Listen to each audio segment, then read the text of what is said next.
UP की राजनीति में एक नई हलचल देखने को मिल रही है और इसकी जो वजह बनी है वो है वोटर लिस्ट की फाइनल रिपोर्ट। सबसे पहले चुनाव आयोग की स्पेशल इंटेंसिव रिवीजन यानी एसआईआर लिस्ट सामने आई है, जिसने सरकार और नेता दोनों की चिंता को बढ़ा दिया है। दरअसल आंकड़े बताते हैं कि राज्य के करीब 40 मंत्रियों की विधानसभा सीटों पर उतने वोटर कम हो गए हैं जितने वोट से वो पिछला चुनाव जीते थे, बल्कि कई जगह तो ये संख्या 2 से 10 गुना तक ज्यादा है। यानी सीधे तौर पर कहें तो ये चुनावी गणित पूरी तरह बदल सकता है।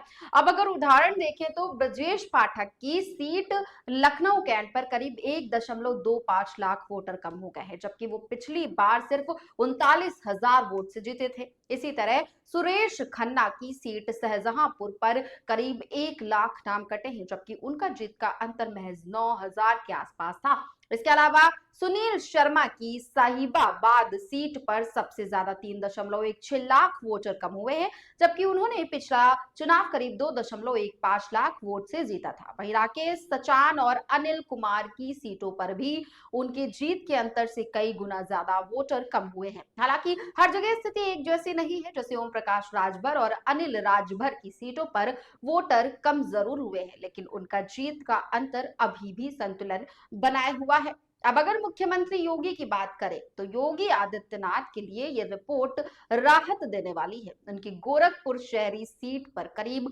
33,000 वोटर कम हुए हैं, लेकिन उनका जीत का अंतर 1 लाख से ज्यादा था, इसलिए उन पर इसका ज्यादा असर नहीं पड़ेगा।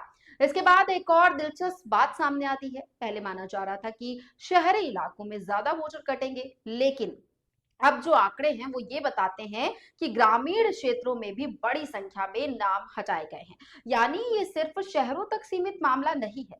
दूसरी ओर बुंदेलखंड के जिलों बांदा, महोबा, हमीरपुर और ललितपुर में सबसे कम वोट कटे हैं।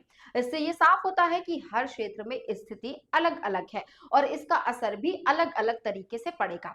अब सवाल ये उठता है कि इसका राजनीतिक मतलब क्या है। विशेषज्ञों की अगर माने तो ये भाजपा के लिए एक चेतावनी जैसा है, क्योंकि जिन सीटों पर सबसे ज्यादा वोटर कम हुए हैं उनमें से अधिकतर सीटें भाजपा के पास हैं। यानी आने वाले चुनाव में पार्टी को अपनी रणनीति बदलनी पड़ सकती है।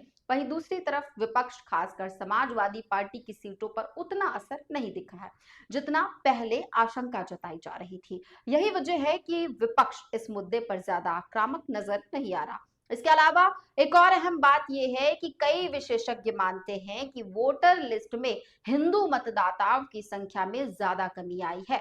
अगर ये बात सही साबित होती है तो इसका सीधा असर चुनावी समीकरण पर पड़ सकता है। लेकिन यहाँ एक राहत की बात यह भी है कि जिन लोगों के नाम वोटर लिस्ट से हट गए हैं वो फॉर्म 6 भरकर दोबारा अपना नाम जुड़वा सकते हैं। यानी अभी पूरी तरह तस्वीर फाइनल नहीं है मानी जा सकती, लेकिन अगर पूरे मामले को समझा जाए तो ये सिर्फ आंकड़ों की कहानी नहीं है, बल्कि ये आने वाले चुनाव की दिशा तय करने वाला एक बड़ा संकेत है। इस तरह एक तरफ सरकार के लिए ये विषय चिंता का है, तो वहीं दूसरी तरफ विपक्ष के लिए एक खास मौका भी ये बन सकता है। लेकिन अब देखना ये होगा कि आने वाले समय में राजनीतिक दल इस बदलते समीकरण के हिसाब से अपनी रणनीति कैसे तैयार करते हैं।